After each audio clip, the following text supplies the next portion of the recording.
Bonjour, dans cette vidéo, nous allons travailler sur les matrices. Nous allons définir ce que c'est, travailler sur les dimensions, sur les matrices particulières et surtout sur les calculs. Donc l'addition de deux matrices, la multiplication par un nombre réel et enfin la multiplication de deux matrices entre elles, ce qui occupera la majorité de notre vidéo. Donc tout d'abord une matrice, c'est une façon en fait pratique d'aller écrire les valeurs qu'on écrirait d'habitude dans un tableau. En fait, c'est comme un tableau dans lequel on a supprimé les lignes, on a réécrit que les valeurs et ça va nous permettre de faire des calculs. On n'a jamais additionné ou multiplié des tableaux entre eux. Avec les matrices, on va être capable de faire ce genre de manipulation. On a donc ce que l'on appelle la dimension de la matrice, c'est le nombre de lignes et le nombre de colonnes. Donc ici, si vous prenez l'exemple que je vous donne, vous avez une matrice à 3 lignes et 4 colonnes. On dira que donc c'est une matrice 3 fois 4.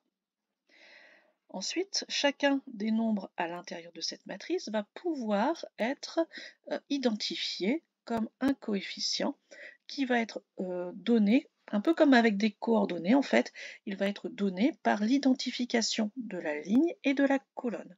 Donc si je parle ici du coefficient 2, 3, je vais aller chercher à la deuxième ligne et troisième colonne et ce sera 6. Donc c'est très important surtout de toujours indiquer le numéro de la ligne, puis seulement après le numéro de la colonne. Si on a des coefficients qui ont la même ligne et la même colonne, à ce moment-là, on dira que ce sont des coefficients diagonaux. Continuons. Nous avons maintenant des matrices avec des dimensions particulières. Tout d'abord, si on a le même nombre de lignes et de colonnes, c'est ce que l'on appellera une matrice carrée. Je vous en donne un exemple ici. Une matrice, on dira d'ordre 3 ou de taille 3. J'ai plus l'habitude de dire d'ordre 3. Donc 3 lignes et 3 colonnes. Ensuite, si je n'ai qu'une seule ligne, comme ici, j'appellerai ça tout simplement une matrice ligne. Si je n'ai qu'une seule colonne, j'appellerai ça encore une fois très simplement une matrice colonne. Dans mes matrices particulières, j'en ai deux vraiment qui vont être des références. J'ai la matrice qui s'appelle la matrice nulle, que l'on notera d'ailleurs 0, qui n'est composée que de 0 en coefficient. Et une matrice identité, c'est une matrice qui n'a que des 1 sur la diagonale et des 0 partout ailleurs. Cette matrice identité, à nouveau, apparaîtra beaucoup dans nos calculs, notamment quand on résoudra des systèmes d'équations. Donc c'est vraiment important de connaître ce qu'est une matrice identité.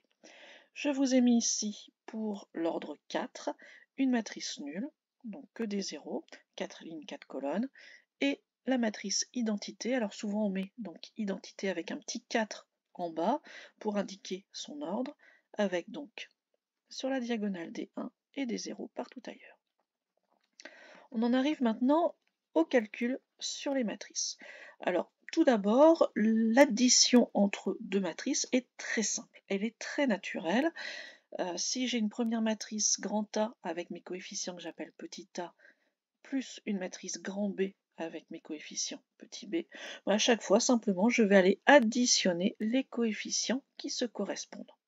Alors pour ça, j'ai donc besoin que mes deux matrices aient les mêmes dimensions pour avoir autant de coefficients dans une que dans l'autre.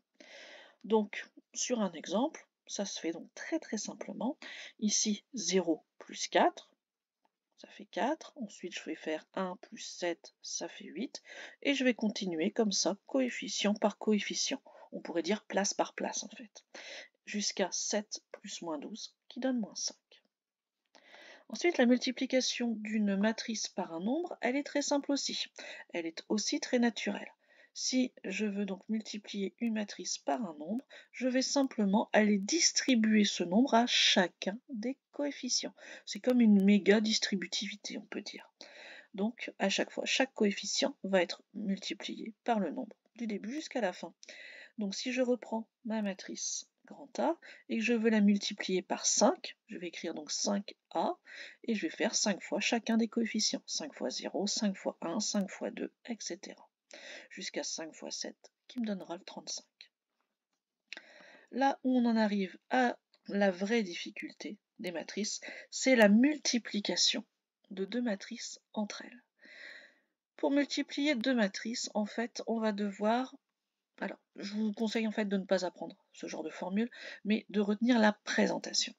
Au niveau présentation, ce qu'il est simple de faire, c'est de mettre ma première matrice à gauche, ma deuxième matrice en haut à droite, donc il faut prévoir la place, et ensuite ma réponse pour le produit va se mettre ici. Alors c'est un petit peu compliqué, regardons tout de suite sur l'exemple. Je vais vous expliquer après les calculs, mais tout de suite pour comprendre là où ça va coincer, c'est que je vais avoir besoin en fait de mettre en relation les nombres de ma première ligne et de ma première colonne.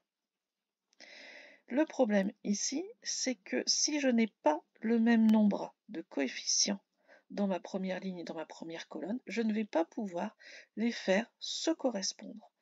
Donc j'ai besoin forcément, quand je multiplie des matrices, que l'une d'elles ait autant de lignes que l'autre de colonnes, pour pouvoir justement faire correspondre les nombres 2 à 2. Puisque la technique de calcul, maintenant je vous l'explique. En fait, ce que je vais faire avec cette présentation-là, c'est que je vais donc associer chaque coefficient avec son homologue sur l'autre colonne. Pour ça, donc, ce que je vous conseille, c'est de prendre deux index, vos deux doigts, d'en mettre un au début de votre ligne, un au début de votre colonne, et de vous décaler au fur et à mesure d'un cran. C'est-à-dire qu'ici, je vais faire A fois B, je vais ensuite décaler mon doigt vers la droite, et mon deuxième doigt vers le bas.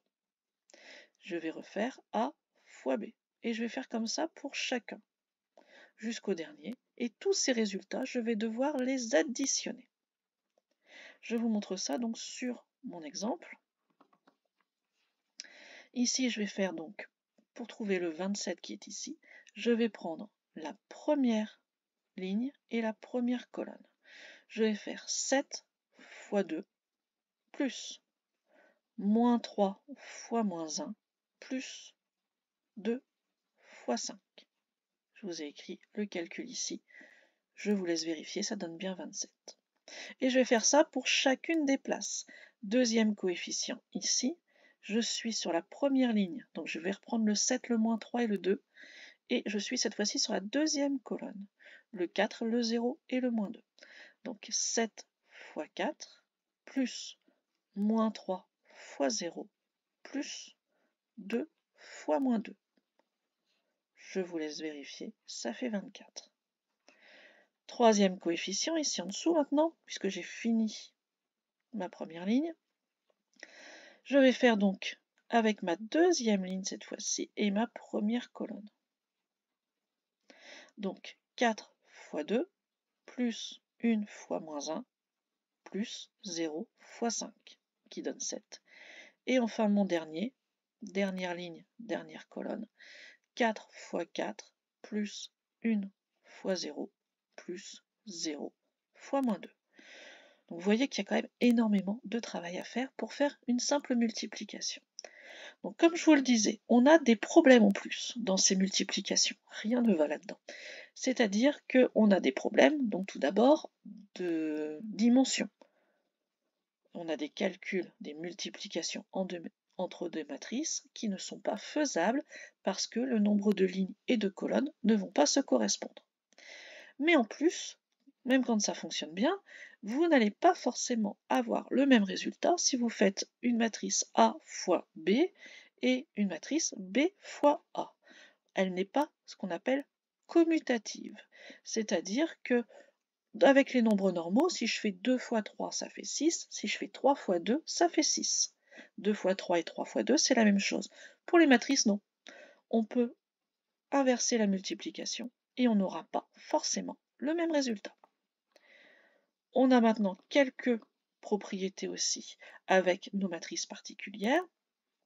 Tout d'abord, si on multiplie une matrice avec l'identité, on obtient la même matrice. Si on obtient une matrice multipliée par la matrice nulle, on obtient la matrice nulle. Et enfin, pour aller faire une puissance, c'est un petit peu compliqué, il faut vraiment décomposer toute la multiplication. Donc à ce moment-là, on va devoir faire, on n'a pas de technique en fait d'enchaînement des multiplications, donc on va devoir faire étape par étape. Donc A fois A, puis on va rajouter une nouvelle multiplication, puis encore une nouvelle, etc. etc. Dernière chose que je voulais vous montrer donc dans cette partie, c'est la matrice transposée. Alors on s'en servira très peu en ce qui me concerne.